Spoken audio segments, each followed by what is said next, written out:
to American Education FM, everybody. I'm Dr. Sean Brooks. A few things I want to get into here from this past week.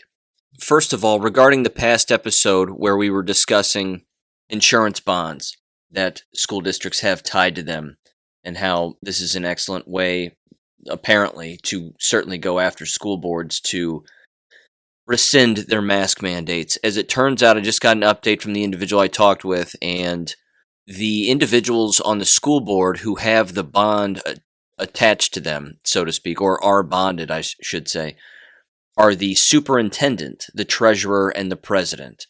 So I think in the previous episode we had said that it was the vice president, president, and treasurer. As it turns out, it's the treasurer, the president, and the superintendent. So that shouldn't stop anybody from doing what they certainly need to do here in the coming future, but this certainly does seem like a legitimate way to squeeze these individuals into complying. Because again, there are countless laws that are being broken here, and countless codes and statutes and whatever you want to call it. And it doesn't seem to matter to these employers that they're doing this. Again, I think that the insurance bond angle is certainly one, of course, that they are unaware of and that they don't understand. More power to us then, if that's the case. But certainly do your due diligence on the state codes. Again, feel free and check out the last episode, and in the description I have copies of those templates that could be used. And again, in order to file a claim, you ultimately end up getting in touch with the treasurer of a school board, and then they have to fork over that information as to who their insurance agent is, and then you get their name and number, call them, and then tell them that you want to file a claim. You do it, and then boom bam, they should send you exactly the information that you need, and there you have it. Okay, so I just wanted to wrap that up kind of quickly. The second thing is I'm fully aware of what's been going on in Loudoun County with a student who apparently identified as a female, was a male, entered a bathroom, raped a student at least once, potentially twice, I believe. I'm fully aware of these kinds of stories and that this is happening. So I don't want people to think that because I'm not diving into it on a full episode that I'm not aware of it happening. It crosses my radar. I see it. I read it. It just doesn't surprise me. I've been criticizing the bathroom transgender nonsense since the very start. And again, it doesn't surprise me either that these school districts would cover up such information. And so I'm going to give you just two very brief examples here. And it's my briefness is not going to do them justice, but I do have other things that I want to cover here. The first thing is that when I moved back to Ohio, and I wrote about this briefly in one of my books, although not at great length, but there was an individual, and anybody can look this up. There was an individual by the name of Emily Olson, and she was a middle school student, and she was being relentlessly harassed and bullied within a local school here around where I live, in a separate district outside of the town where I live. And she ended up shooting herself in the head, took her own life, and immediately the parents got involved and said what was going on at the school, and they started to ask questions. Well, in typical fashion, the school district claimed that nothing had occurred, that she wasn't being picked on, she wasn't the victim of bullying, none of that. Turns out, of course, the exact opposite was true. They even had paperwork proving that this was in fact the case. And a lot of it was social media bullying, and some of it was face-to-face and whatever else. The point is that, and they ended up, I believe, at the very least, the principal, if not superintendent, ended up losing their jobs.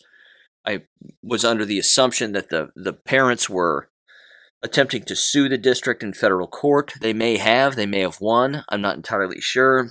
I stopped following the case a long time ago, but I personally got involved in that case. Again, this would have been back in 2014, most likely. I personally got involved in that from basically just a standpoint of an insider who fully knows that school boards and school districts are 100% capable of covering up such information, and they do so with regularity. This again should tell people that they are in fact criminal organizations. Again, public image and public image protection are their number one priority. They step in it all of the time. They break the law all of the time.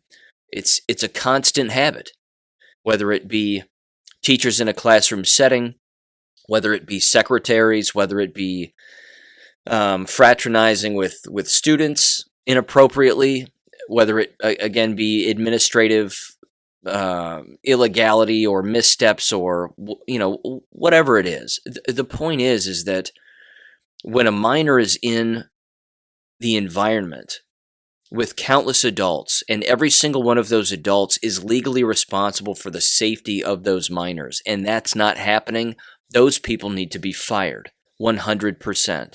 Now, in Loudoun County, again, what happened in Loudoun County isn't new, and there are countless administrators in every state in America doing jail time right now for doing the same exact thing that happened in Loudoun County. The same exact kinds of things that happened with Emily Olsen and the cover-up of her bullying and her mental decline. This continues to be the largest problem. The largest problem is a lack of following the law, making up things as you go, and then when the proverbial shit hits the fan, everybody scatters and they do whatever they can to cover it up by deleting referrals, deleting paperwork, intimidating individuals face to face. In Emily Olsen's case, the very principal and the police even showed up to her parents' front doorstep to intimidate them into not filing charges. Again, it's sad that it occurs. Countless individuals end up being hurt as a result, and frankly, this is one of the reasons why American K12 schools and university settings are remarkably unhealthy, just like we all see, of course, with the mask wearing for those of us that don't wear masks. It's the same thing for those of us that don't break laws. When we see individuals in positions of responsibility breaking laws and hurting children, in particular children, that takes a mental and emotional toll on us. It takes a mental and emotional toll on the morally sound. And that's the psychological breakdown, again, that does occur with many of us when we consistently see illegality and the wrong thing happen while the right thing just remains absent. Because again, following through on the right thing and following through on individuals' codes of conduct and the laws that are present and what have you, all of that strengthens the mind. It strengthens the individual and it strengthens the collective. But look what happens when the exact opposite takes place. I mean, look what happens when, again, you have laws that are just being ignored, laws that are being broken, good people losing their jobs because they don't want to take a deadly shot, because they don't want to wear a mask, because they don't want to be enslaved. Again, there are so many things that are coming down the line here that are absolutely horrific, that people have got to continuously say no. For example, a little off topic, but it's worth bringing up.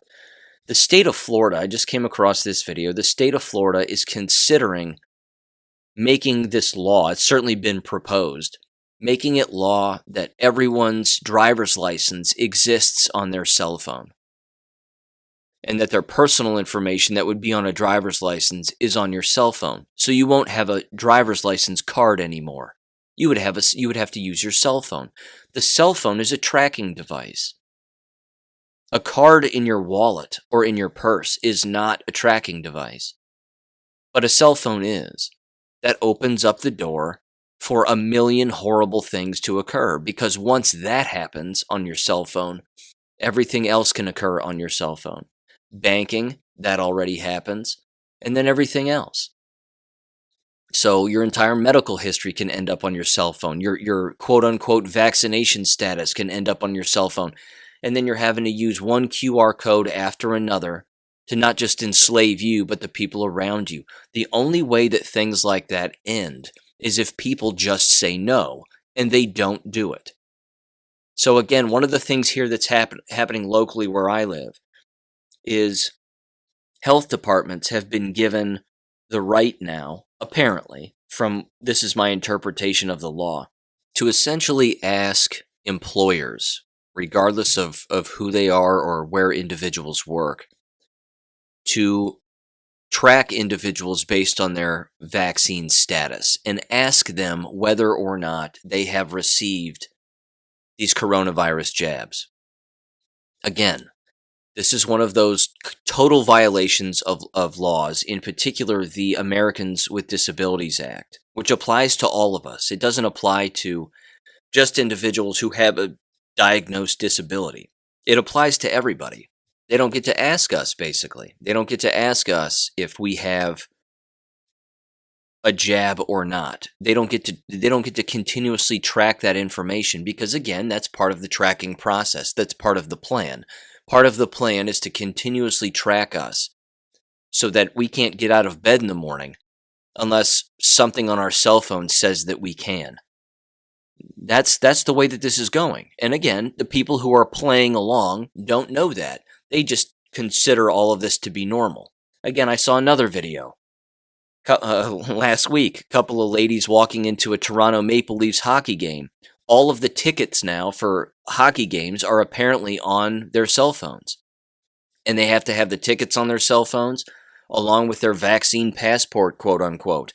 And they have to stand in particular lines with their masks on, and then they have to do all of this. And these two women that were walking into the hockey rink, they were basically saying, well, this is just the way that it is now, and we love hockey, and it's just the way that it is, and this is just the way that things are going to be, and it's kind of a hassle, but once you do it, it's not that bad.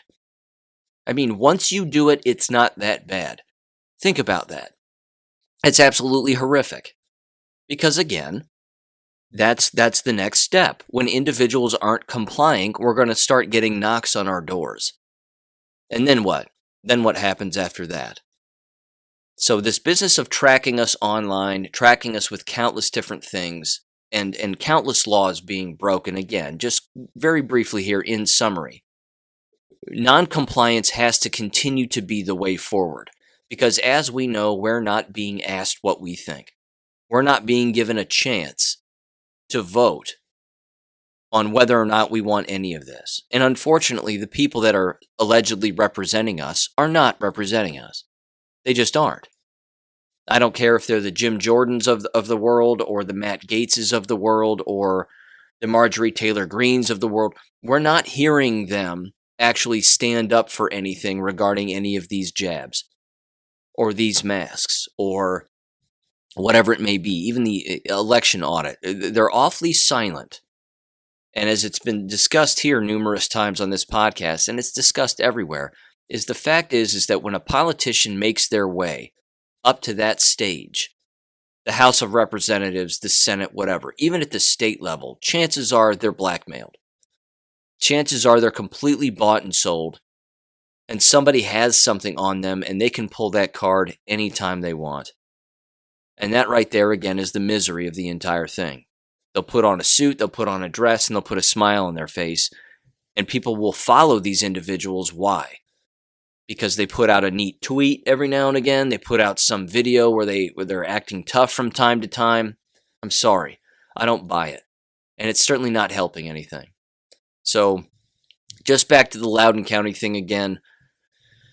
It almost doesn't even require my time because it's so typical. It's disgusting. So there's that. Here's the next thing, school related. And this really is neat. And it's a very, very cool thing because, again, the house of cards is falling here.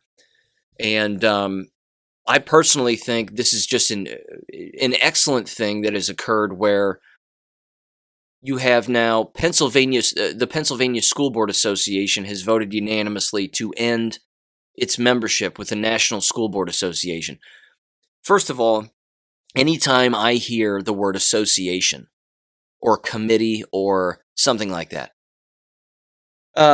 my blood runs cold. Because these associations, when was the last time they actually helped anybody? When was the last time they actually did anything that was good? And the answer is they don't. They exist to destroy America. That's the point. Just like teachers' unions, they don't exist to actually stand up for effective educators. They are there to push forward an agenda that is purposefully designed to destroy our country. It isn't any different with these education associations and these education groups. They're all the exact same thing, all of them. So, fortunately, now we have 17 states that have joined, along with Pennsylvania, and have removed themselves from the National School Board Association. So it says this, and again, this is from last Thursday from the Gateway Pundit. Quote, on Thursday, the Pennsylvania School Board Association became the first school district in the United States to officially end their membership with the National School Board Association. The Pennsylvania members voted unanimously to leave the group after the National Board sent a letter to Biden that asked him to use federal agencies to investigate, disrupt, and prosecute concerned parents who speak out against radical school policy and CRT-based curriculum. Again, countless money goes to these national teacher associations, and if school boards just remove themselves from all associations, they should even remove themselves from their local health departments, because look what that's gotten them all. They've all forfeited their own rights. They've all forfeited their own responsibilities, publicly, I might add, and they're doing it and relinquishing all of the control onto local health departments. Well, when it comes to curriculum and it comes to national and outside and foreign influence, they're doing it with national associations like the National School Board Association or the National Teachers Association or all of these other ridiculous associations. The only people that a school should ever associate with are parents and students. That's it. That's it. Parents and students locally.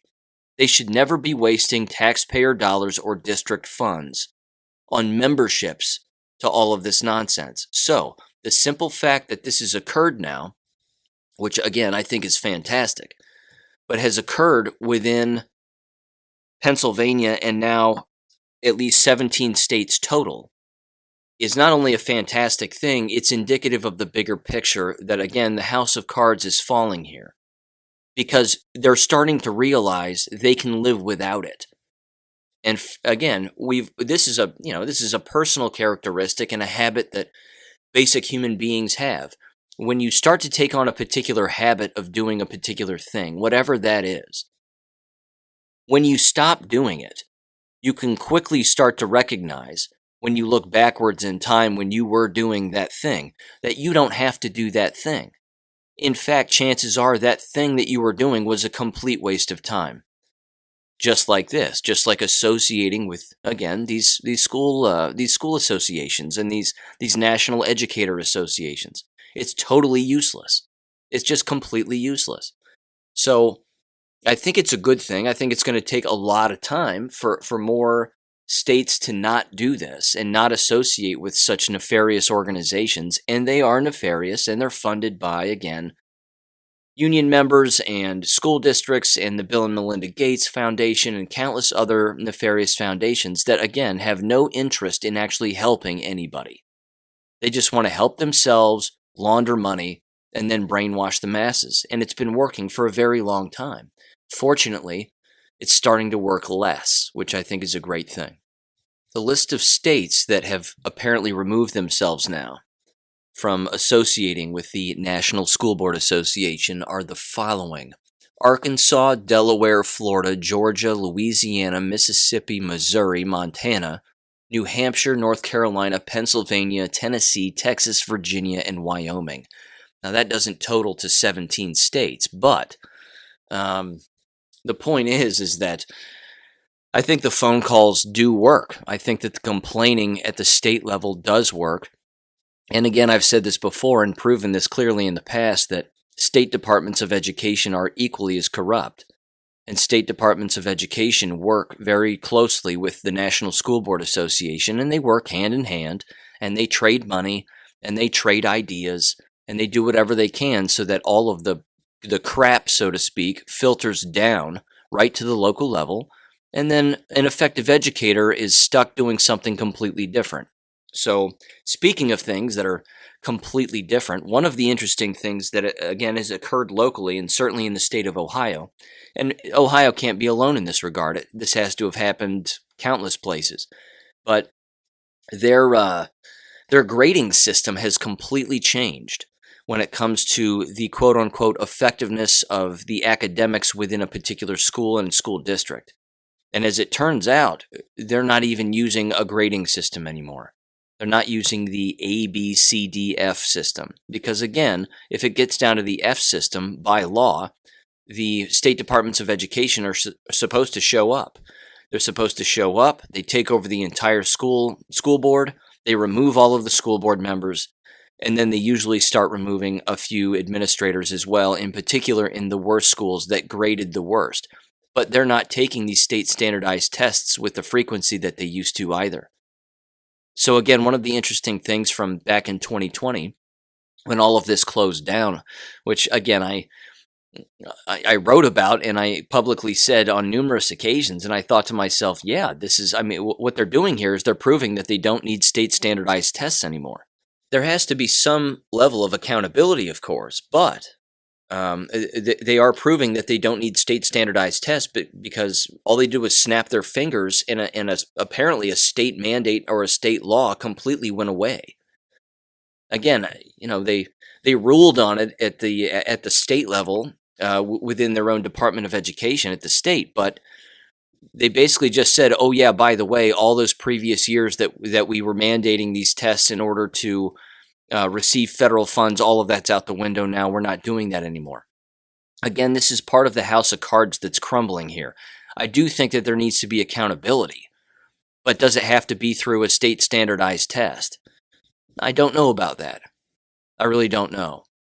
Because I think that one of the hurdles that is unfortunately going to occur is, say, for example, local school districts decide that they want to evaluate not just their own teachers, but evaluate their own schools without any outside oversight of any kind. I don't think that's a good thing. Because again, it's like grading your own paper. We know what that's going to lead to. Students grade their own papers, everybody gets an A. If schools are grading themselves on their own levels of effectiveness, they're all going to give themselves A's. And again, we already see that with the lingo with a lot of different individuals. Again, locally here, we've got school board members that actually believe that the schools that they are running are high-achieving academic, I don't know what you'd call it.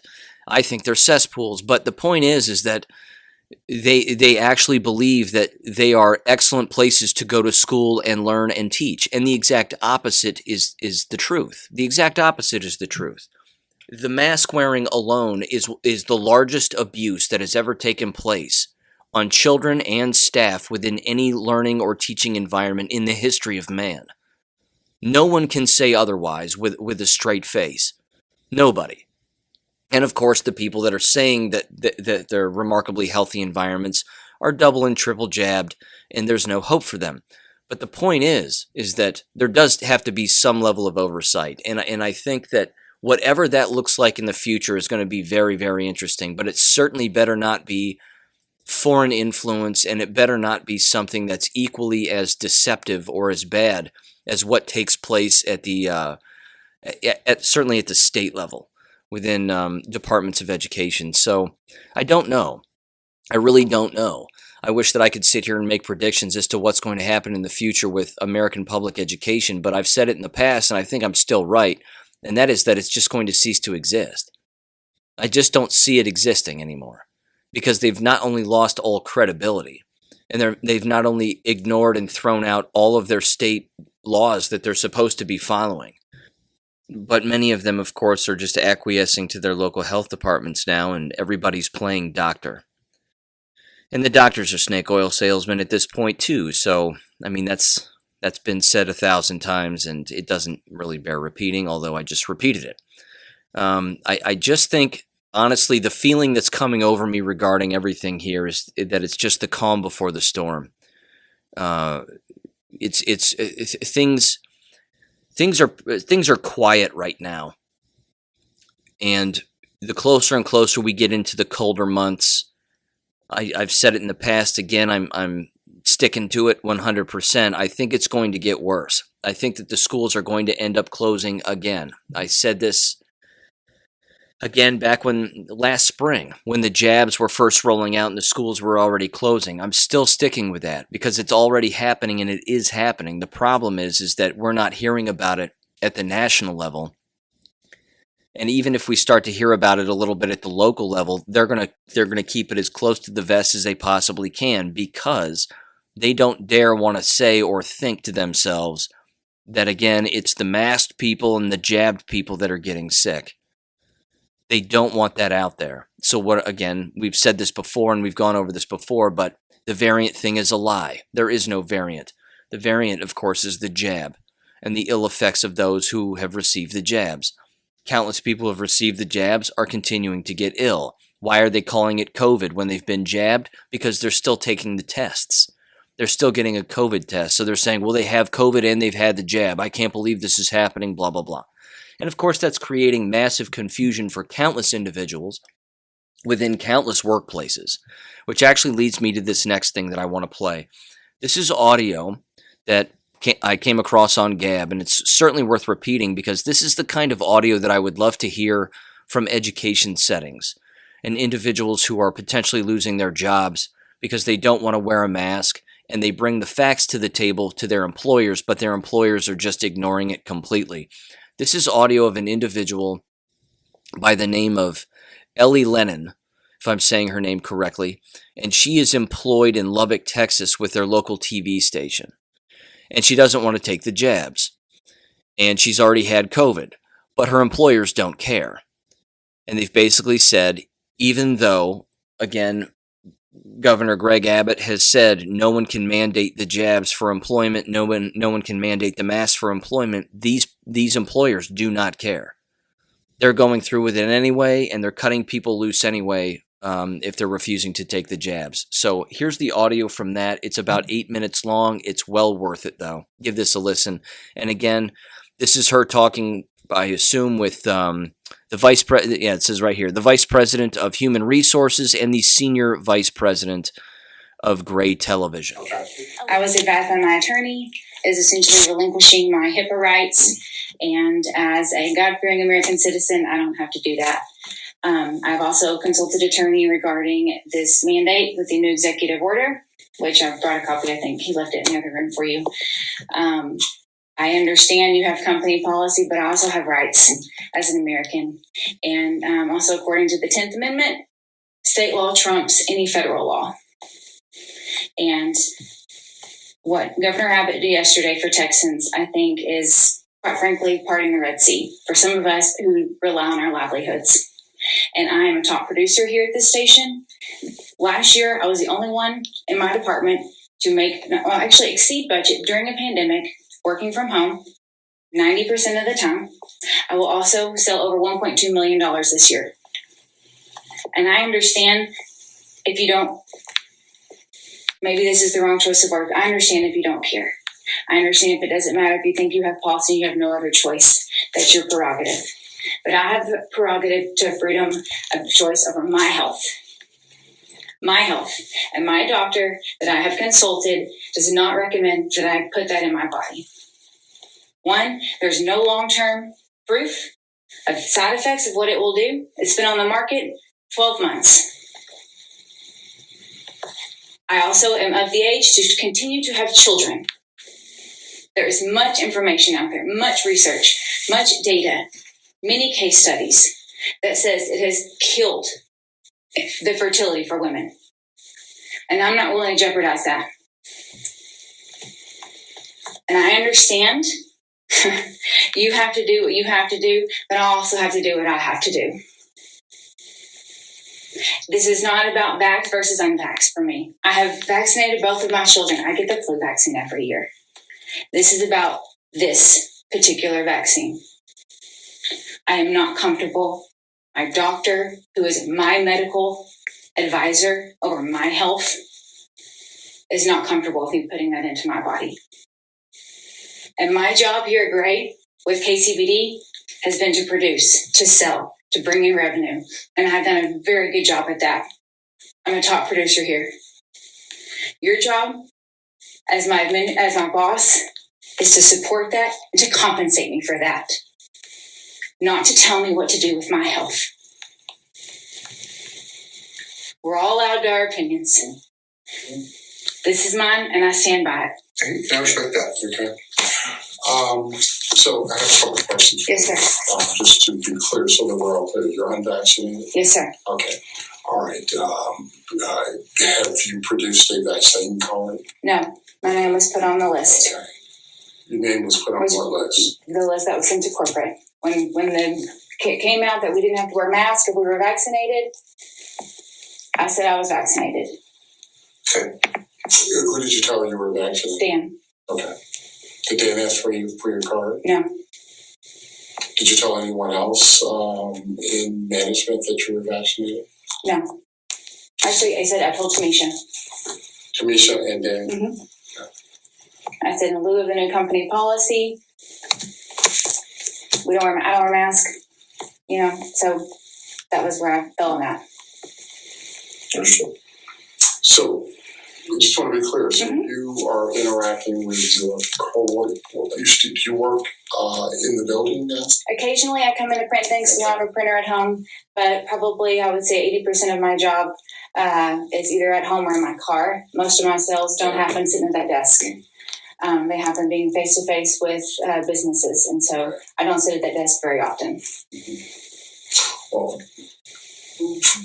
we're not going to allow you to interact with other employees any longer. Okay. That's a fact. Can I ask you this, Maurice? So if they're all vaccinated and I'm not, what's the concern? If the vaccine works and it's doing the job that it's said to be doing. Yeah, we're not here to debate or discuss the efficacy of the vaccine at all. You're just here to push policy. Yeah, you have your opinion about that. But what I will say is that from a policy standpoint, it can allow you to interact with your other coworkers. Because one thing that is clear is that people who are vaccinated can still be infected with COVID. Sure. Okay, and so that's why we couldn't allow that. So even though my physician, who has been studying medicine longer than I've been alive, 38 years old, almost 30, I'll be 30 in December, says that my God-given natural immunities, I've recovered from COVID. I had it in December of 2020. And because of my physician and his courageous ability to prescribe the right medication at the right time, I recovered beautifully within 3 days. I was able to actually go celebrate my birthday. And he said because of the fact that I recovered, that my natural immunities, my God-given natural immunity to fight this virus is better than any synthetic jab that I put into my body. Again, so that doesn't matter here? Neither one of us are doctors. Okay. So we're not in a position. So then you don't take my doctor's word or his statement for my health? Yeah, this is really not about your health at this point. Okay, you said it's not about my health. No, it's good to know. My discussion at this point. Okay. At this point, my discussion is it really about your health? And I certainly don't want to debate medical issues with you. I'm not a doctor, and neither is Tim. Sure, as I am, am I? Yeah. So we just don't want to get into that debate. But I will tell you that we cannot allow you to interact with any other gray employees. Okay. So I think that means today's your last day. Perfect. Thank you. My attorney will be in touch. Understand. And I'm sorry for that. Don't apologize. You know what? Oh, no. I am so proud of this moment because I can go home today and I can tell my daughter that I stood up for what I believed in, regardless of the tyrannical government and the tyrannical business that I'm no longer employed for. So thank you. I really appreciate that. Leah, I respect that. Thank you. Okay. Do you have somebody's cell phone? No, I do not. And you have your laptop here? Yes, I do. Okay. I will leave it on my desk. Maurice will walk you to your desk. Okay. And, I've already started boxing things up, so I'll make it pretty easy. If you've got a box, you can take it now. Anything else that's left, Crystal Miser will box up, and we'll call you to pick it up. Perfect. We'll have it delivered. Perfect. Thank you. Best of luck to you. It really requires no analysis whatsoever. These people are not well. They're just not well. I keep saying that. I've said it a million times. It's true. They're not well. They're just doing what their higher-ups want them to do. There is no logic. There are no facts being brought to the table whatsoever. There's no medical proof being brought to the table other than, of course, the employee who just lost their job. No one seems to care, as far as the employers are concerned, where the truth actually lies here. They just don't seem to care. Which, again, this should prove to everybody that the tyranny does exist within the workplace, within the unseen individuals that are running the show. This is where the real tyranny exists. So when they start cutting loose the most morally sound individuals within a working environment, because they have the lawful right to not fill their body with a poison, and those very individuals that are holding them accountable, quote unquote, for not wanting to fill their body full of poison are filled with poison themselves, actual chemical poison. I mean, the two people in the room outside of her who lost her job are probably jabbed. That's why they're still there. So what do they think is actually going to happen to them in the future? I mean, they themselves were more interested in employment as opposed to not killing themselves with a jab. It blows me away. And for those of you out there who have seen this meme, it's a meme of the devil whispering into the ear of Jesus. And the devil says, the only thing I had to do was threaten them with the loss of their job. I mean, think about that. That's how weak countless people are. They're so afraid to lose their job that they'd rather inject themselves with something that's an absolute poison. Of course, most of them don't know that. And the cognitive dissonance in brainwashing is so thick that they don't even know that. But I loved how she put it back on them and said, so I'm not jabbed. I've had COVID. I'm fine.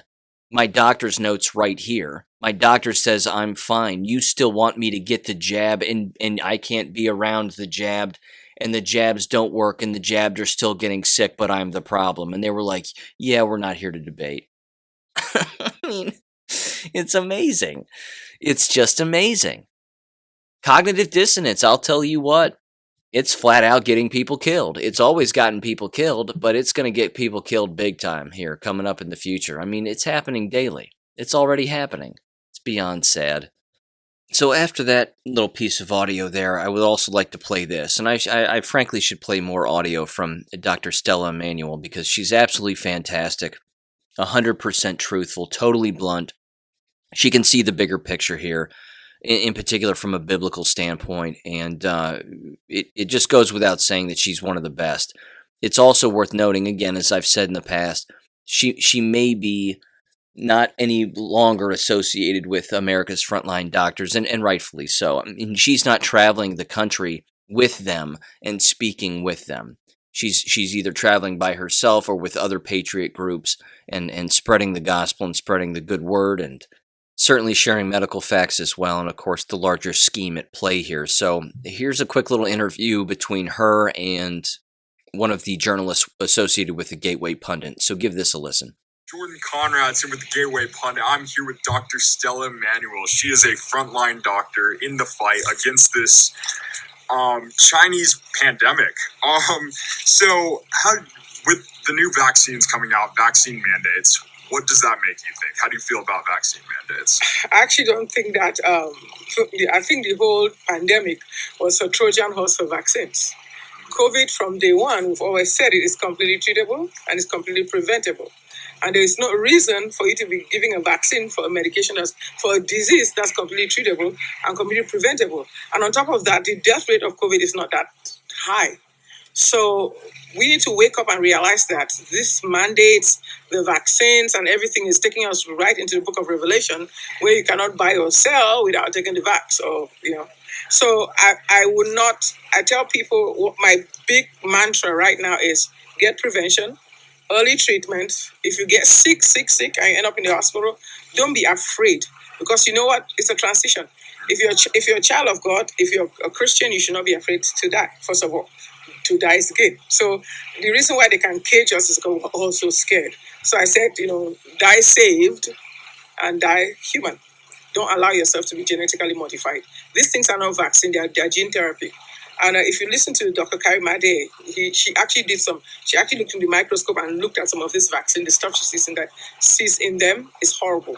So we are in a really crazy situation right now where human beings are basically being genetically modified. They want to download our minds, connect us on the Internet of Things. If you listen to somebody like Charles Morgan or Amy Cruz, that Amy Cruz used to work for DARPA, right? Right now, she works at the Platypus Institute, which is like human enhancement. Not they want to enhance your mind, they want us to become human 2.0. So everything that they are doing, you listen to people like Klaus Schwab that wants the Great Reset. We're all gonna own nothing and we're gonna be happy. All those things, when we're talking about this stuff is diabolical, people talk about your conspiracy theories. Right now, everybody should know that we're in some kind of twilight zone. And the more they try to mandate vaccines, the more it should scare everybody. Why are they mandating vaccine for a disease that is treatable and preventable? Why is people like Fauci that know that hydroxychloroquine works taking it? His emails show that he is taking it and giving his friends. Why are they mandating other people to get vaccines? People in the White House are not being mandated. Employees of the CDC are not being mandated. A lot of Democratic lawmakers are not being mandated to get vaccines. And people that work for Pfizer and everything are not being mandated. Why is the general public being mandated? Why are they trying to give vaccines to children that barely get COVID? There's a very sinister thing going on. And the reason why it's going on and on is because we comply. For those that were vaccinated out of fear, out of they don't know, they didn't want to lose their jobs, repent. Ask God to forgive you and ask for God to cleanse that stuff out of you. The blood of Jesus still works. But please don't get vaccinated. Get hydroxychloroquine, get ivermectin. You can go to our website, drstellamd.com, drstellamd.com, and get hydroxy or ivermectin. You can get vitamins. Keep yourself healthy. And realize that this whole thing, all of this whole vaccination and everything, COVID and everything, it's just a Trojan horse for vaccine. They want to scare the 7 billion people, and they want all of us to get jabbed. They want all of us to get corrupted. And the good news is, the end time is here. Jesus will be coming soon. And at the end of the day, Jesus wins. That's right. So another thing, speaking of the great treatments like hydroxychloroquine, ivermectin, they actually work. Merck & Co., they're advertising a new treatment for COVID-19. We put that on the Gateway Pundit today. They say it's as effective as ivermectin and hydroxychloroquine. They say it's as effective? They don't actually say, quote, as effective, but they say the statistics line up with the same numbers that hydroxychloroquine. Oh, so all of a sudden they can actually admit that hydroxychloroquine and ivermectin is effective? Oh, no. They didn't actually. I was about to wow. I'm so sorry about that. But I think the new medication that's coming in. They have this new medication. But what do you think of that? The new medication it causes blood clots or something. There's some major side effect, a black box warning on that new medication that's coming out. I haven't read through it. I just got it too. Just like Remdesivir is knocking out people's kidneys. They are bringing on some other new medication that has like a really terrible side effect. When ivermectin and hydroxychloroquine are available, that are cheap, effective, and have been around for years and years, 65 years for hydroxychloroquine, 40-something years for ivermectin, and they are safe. If there's anything that you call safe and effective, it's hydroxychloroquine and ivermectin, not the vaccines. The vaccines are not safe. They are not effective. Because right now, we've seen over maybe 80,000 patients, about 30,000 sick patients. And we're getting about 35 to 40% of our patients are actually vaccinated patients. And they're just as sick. They can't breathe. So whether you're vaccinated or unvaccinated, we are going into the winter. The wild virus is going to be available. The wild virus is going to come into town. They're already talking about Lambda. They're talking about Mu. Whatever variant, Lambda, Mu, Sci-Fi, whatever, they are all sensitive to hydroxy and ivermectin because coronaviruses are. So I'm telling the world, do not wait to get sick. Do not listen to. In fact, if Fauci say do something, don't do it. They have been using monoclonal antibodies. My clinic was trying to order it, can't get it. I was trying to think that monoclonal antibodies, let me really see what I read through it, find out whether there's anything fishy about it. But the minute I found out that the government was hoarding it, I was like, let's get it. Right. Because I knew that if they're hoarding it, something is good about it. They're hoarding it from Texas and Florida. That's craziness. These people are evil. They want to kill people. Yeah. So Fauci and the CDC, they are trying to cover up the efficacy of these drugs, of these actual treatments for COVID-19. Yes. What do you think of them? Are they Do you think they're killing people?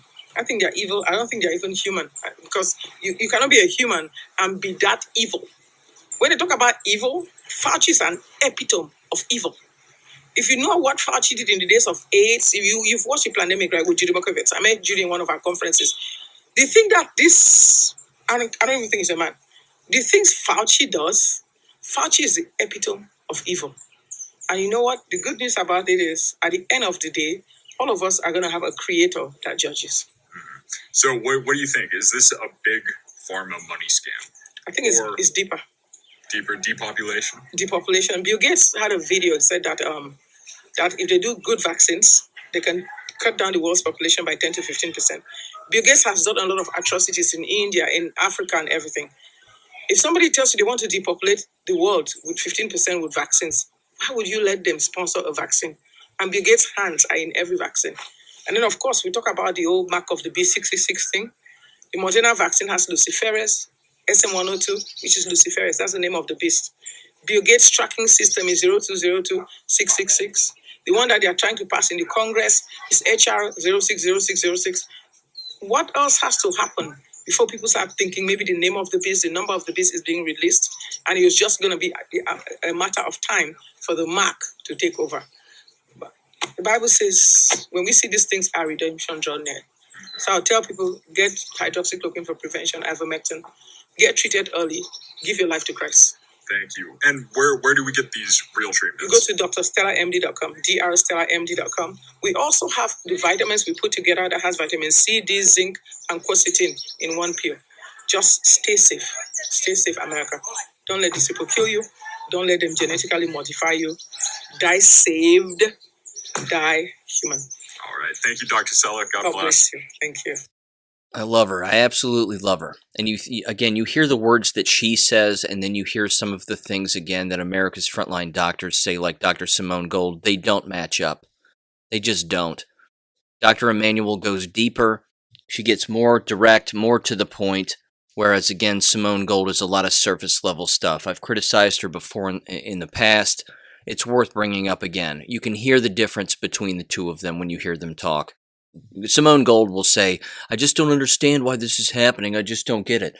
Dr. Emanuel goes, it's depopulation. They want you dead. That's the motive. It's not difficult to figure out. It really isn't. So here's the last thing I wanted to mention just very briefly, and again, just kind of gloss over this, but it is horrible. Pfizer owns the United States patent on contact tracing. And I have the document right here in front of me. I will link it in the description below. And I wanted to read the abstract here and then just kind of mention a few pages throughout this document. The abstract says the following, quote, systems and methods for anonymously selecting subjects for treatment against an infectious disease caused by a pathogen. The system comprises a plurality of electronic devices comprising instructions to generate an ID and, when in proximity of another such electronic device, one or both electronic devices transmit, receive the ID to or from the other electronic device. Then a score is generated based on a plurality of such received IDs. Additionally, based on information received from a server, relevant treatment instructions are displayed to the subjects based on the received information and the score. The server comprises instructions for sending to the plurality of electronic devices the information to be displayed with the relevant treatment instructions. Additionally, the server and/or the electronic devices comprise instructions to generate a prediction of likelihood of a subject transmitting the pathogen based on a score of the subject. Unquote. If that sounds horrific, it should. If that sounds like it's a giant computer-based program that decides whether or not you are sick and whether or not you have been around certain individuals who may or may not be sick, and then what to do with said individuals, that's exactly right. So one of the charts here, it says receiving information about a subject, and then it analyzes the information, and then it generates an alleged score based on God knows what, and then it says optionally allocating in-score group, and then vaccinating according to score/group score. This contact tracing thing is an absolute nightmare. Look at what they're doing in American schools already with this contact tracing and this alleged quarantining and all of these rules that they have in place, that if you're this far apart, then we need to figure out who is that far apart from you when you sneezed or coughed. And then again, we toss you into a bag and we toss you into the back of a truck and you disappear, and then we interrogate you and ask you questions and whatever else. This is happening in American schools. It's happening in workplaces.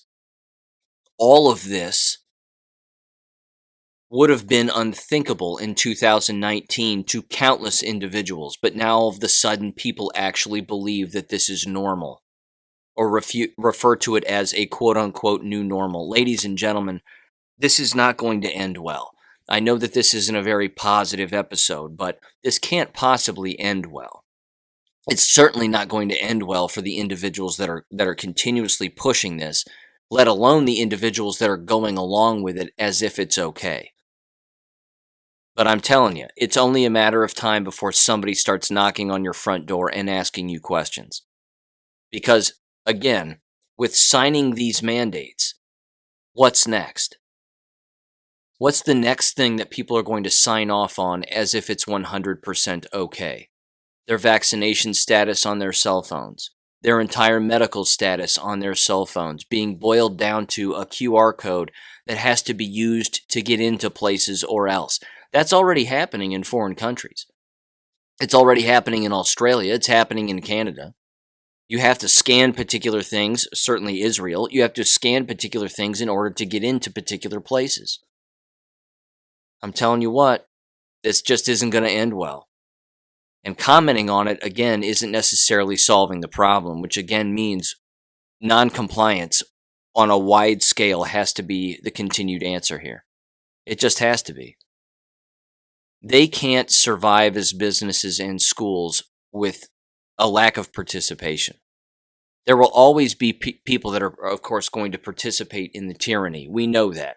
They've jabbed themselves. They signed up for it. They've signed on the dotted lines. They're 100% fine with what's going on. For the rest of us who are 100% normal and know what's actually happening, there's going to come a time where we're going to have to make a stand here. But the first thing that we are going to see, I believe again, in the future here, very shortly, is schools closing down again. They can't survive. They just can't. They can't survive with 80 to 100% of their staff members with little to no immune system left in them, while they're walking around minors on a constant basis while masks are still being worn. That's going to be the first thing that's going to crumble. So again, continue to keep an eye on that. Certainly keep an eye on the numbers of teachers that are either out sick or are quitting or leaving within local schools in your area, because again, even those numbers are going to be hidden, but it's so predictable. It's just so predictable, it's laughable. When these schools close, they're going to blame COVID. They're going to blame coronavirus. They're going to say, well, the cases are too high and we have to close down because whatever. Again, it's already happened where I live just this semester. It's already happening countless other places, and we're not even to November and December and January and February yet, where people tend to get ill en masse more often than any other month. And unfortunately, they're going to do whatever they can to blame that on the unjabbed, but that's not going to work because the vast majority of individuals in the environments are jabbed. So who are they going to blame then? They're going to blame the minors. They're going to say it's the minors that are giving it to people who have been jabbed, and it's only because the minors are unjabbed. Does that make sense? Of course it doesn't make sense. It defies all medical fact and all logic whatsoever. But that's what they're going to say, among 1,000 other things, of course. We have to get all the students jabbed because they're giving it to the teachers who are jabbed. Well, doesn't that mean that the jabs don't work? Of course it does. And it won't be students giving it to the jabbed. The jabbed are already immune compromised. So that's it. It's that simple. Doesn't bring me any joy, but, that's just the way that it is. And people had better wrap their arms around that reality because it's coming a whole lot quicker than I think people could possibly imagine. So with that said, Stay tuned, certainly. Keep an eye out, head on a swivel, and I'll catch you on Wednesday. Thank you for listening to American Education FM. Make sure and check out AmericanEducationFM.com for more information. Take care and God bless.